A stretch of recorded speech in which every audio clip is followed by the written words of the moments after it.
इतने में एक आया आदमी, उसने निवेदन किया,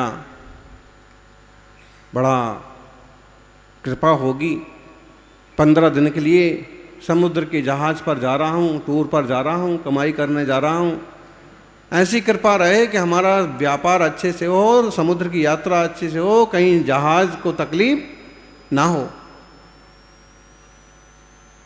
जब वो प्रार्थना कर ही रहा था कि इतने में जिसका पर्स खोया था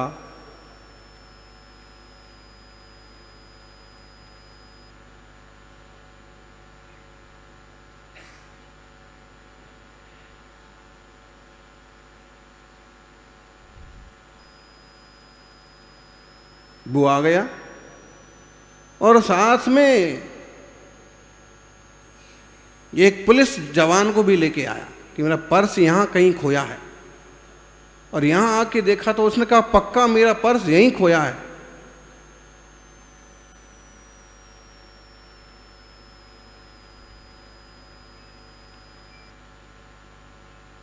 जरूर इस आदमी ने उठाया है पर्स, उसको पकड़ लिया, उसको ले जाने लगे। अब तो बिल्कुल रहा नहीं गया। उसने कहा बेचारा ये आदमी फंसा, इसने तो पर्स लिया ही नहीं, पर्स लेने वाला तो दूसरा था, गरीब वाला, वो गया, ये तो जहाज का कारोबारी है ये, लेकिन आखिर इसने नहीं लिया। अब उससे रहा ही नहीं गया और उसने कहा कि ये इसने पर्स नहीं लिया। तो पर्स किसने लिया? अभी अभी गया है गरीब आदमी,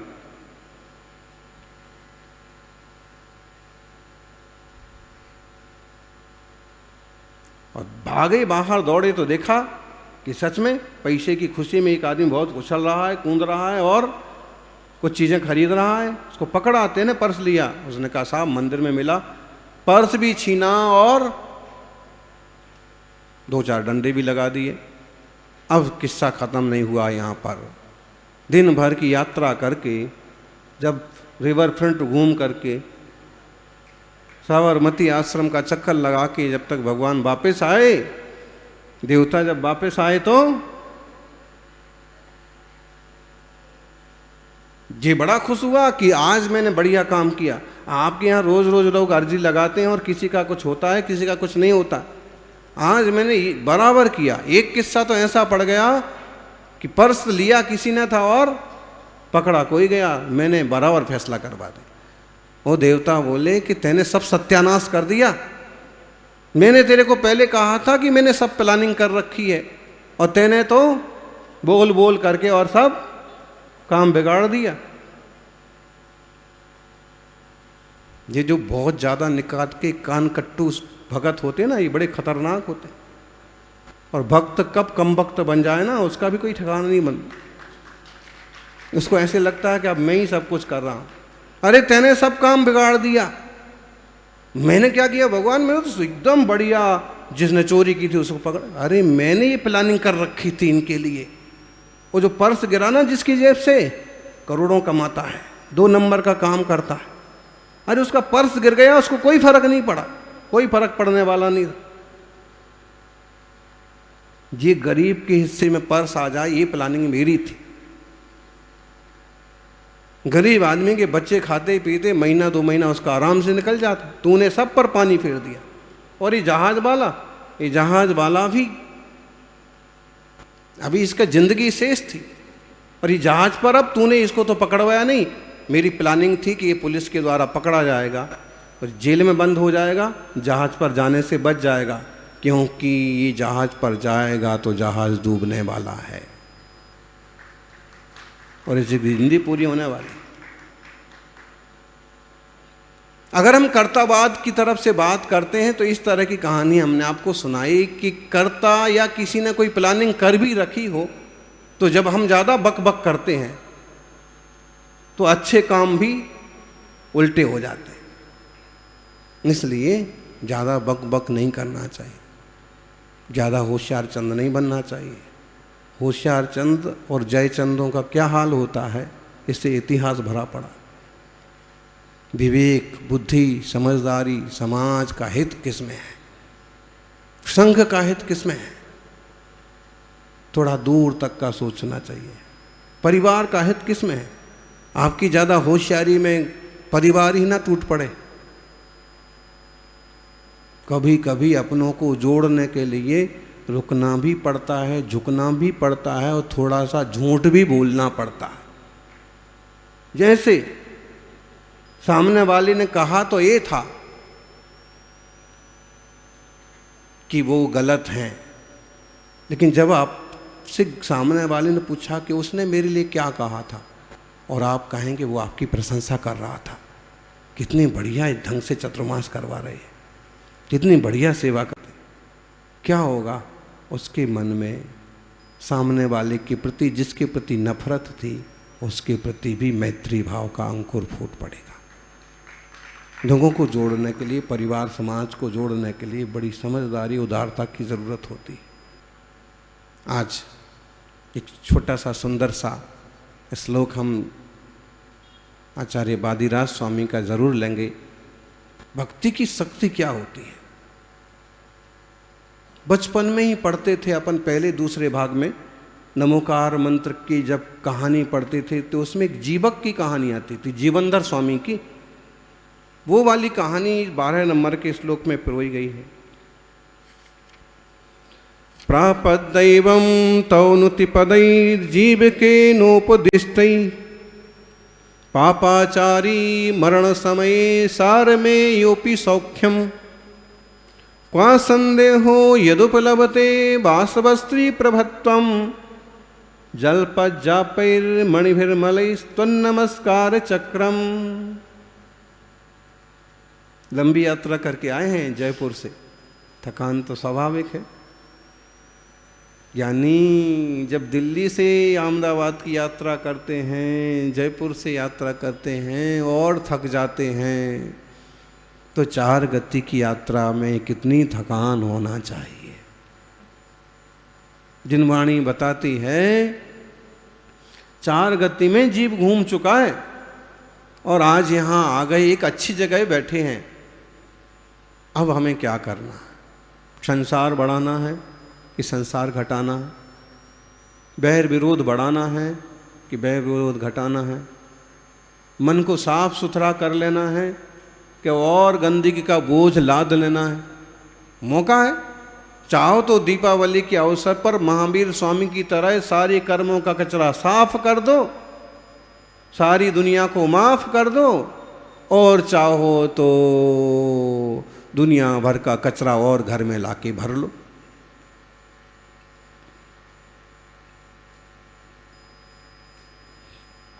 घर दोनों चीज से भर जाएगा। वो किस्सा आपने सुना होगा, सम्राट के 3 बेटे थे, तीनों ही समझदार थे, लेकिन सबसे ज़्यादा समझदार कौन सा? और जो सबसे ज़्यादा समझदार है उसको अपन राज महल सौंप देंगे, उसको राज सत्ता सौंप देंगे, उसको अध्यक्ष बना देंगे।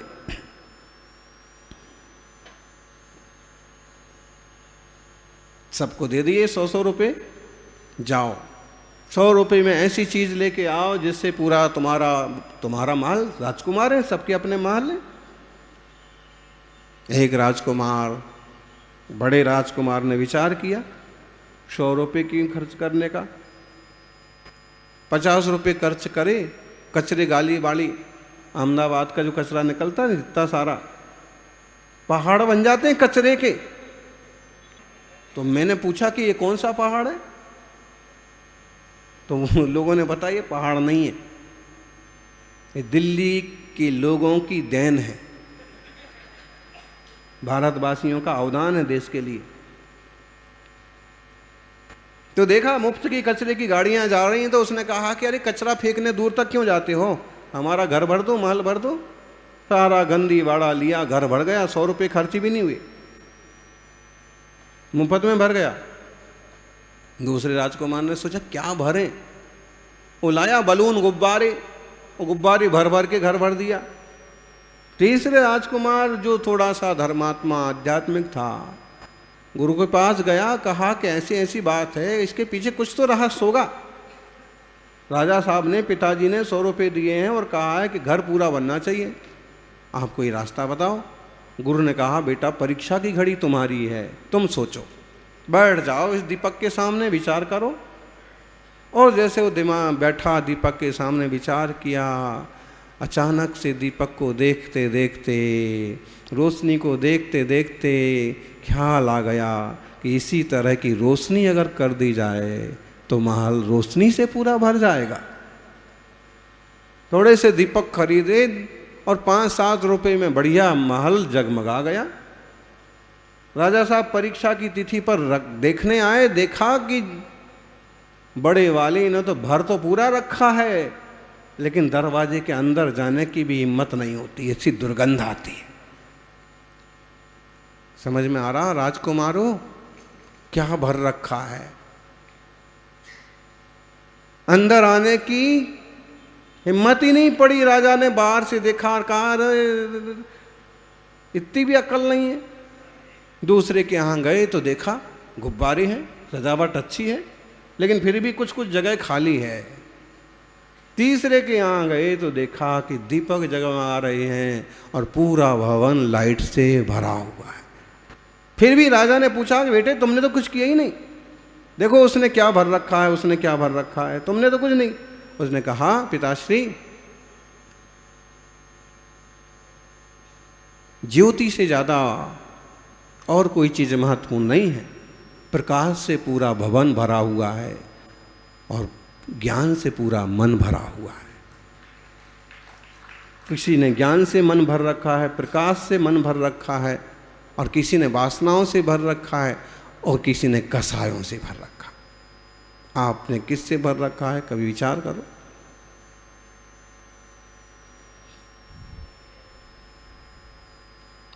सौभाग्यशालियों, प्रापत दैवम तौ नुति पदई जीव के नोपदृष्टई। जीवक नाम का एक राजकुमार था और उसने क्या किया, पापाचार्य मरण समय सार में योपी सौख्यम। एक कुत्ता था जिसको मरण समय जीवंधर कुमार ने नमोकार मंत्र सुनाया। सारमेय का मतलब होता है कुत्ता, और कुत्ता भी मर करके देवपद को प्राप्त हो गया। किससे? नमोकार महामंत्र के स्मरण से। को संदेह हो यदुप लभते बाष्पस्त्री प्रभुत्तम। फिर इसमें क्या संदेह है? जल पद जा पैर मणि भी मलई तो नमस्कार चक्रम।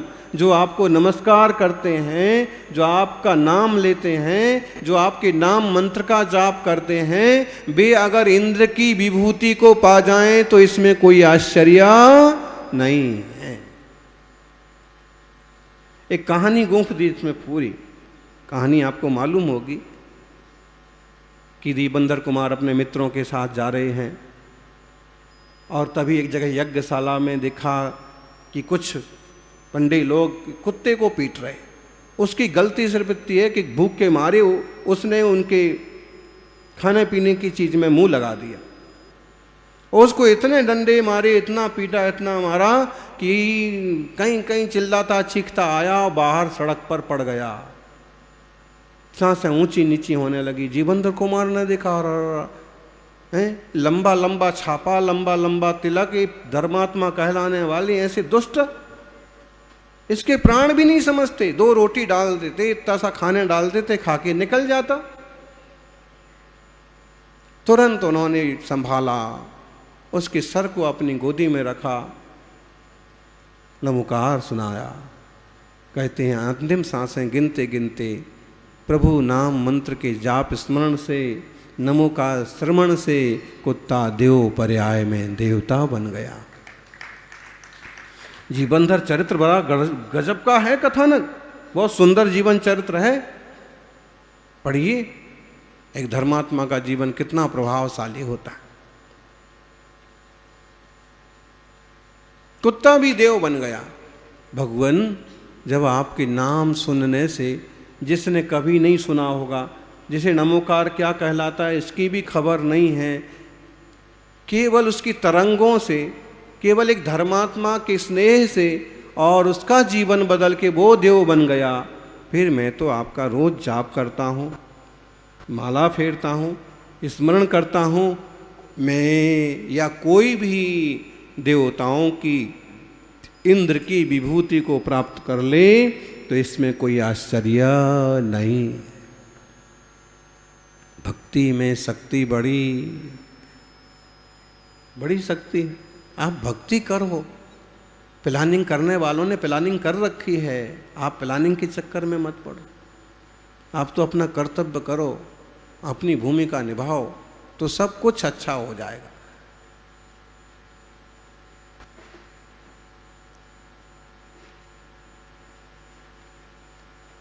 और कुछ करने चलोगे तो जो कुछ अच्छा होने वाला है मालूम वो भी बिगड़ गया।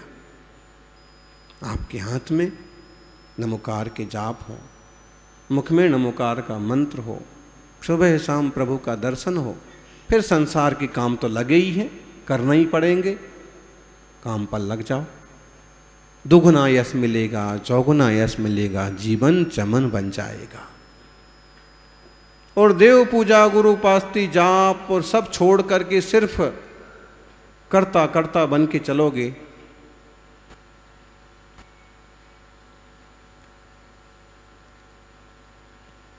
क्या उपलब्ध होगा? देख लो, मजदूरी करने वाले कितना पाते हैं, दिन भर पत्थर तोड़ने के बाद 100-200 रुपये पाते हैं, और वहीं एक जिसके पल्ले पुण्य हो वो घंटे भर की उपस्थिति में 1000 कमा लेता। धर्म ध्यान करो, सच्चे मन से करो, अपनी आत्मा के समान ही दूसरे की आत्मा को भी समझो।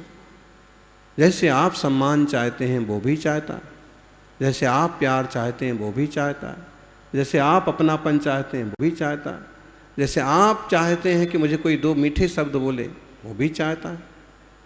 जो आप चाहते हैं वही दूसरे को देना चालू कर दो, सारी समस्याएं खत्म हो जाएंगी। आप सम्मान दोगे, सम्मान पाओगे, अपमान दोगे, अपमान के भागीदार बनो। जब हम किसी को नमस्कार करते हैं तो कहीं ना कहीं उसके मन में हमारे प्रति भी अपनापन आता ही है। इसलिए आचार विचार व्यवहार की शुद्धि हो, और कचरे से, कसायों से अपने मन को ना भरें। कसायों का जब ज़्यादा एकत्रीकरण होता है तो कैंसर का रूप ले लेता है। से कसायों से ना भरें, गुब्बारों से भी ना भरें। भरना है तो ज्ञान के दीपक से, ज्ञान की ज्योत से आपके चित्त को जगमग करें। यही सच्ची दिवाली होगी। जय बोलिए 24 तीर्थंकर भगवान की।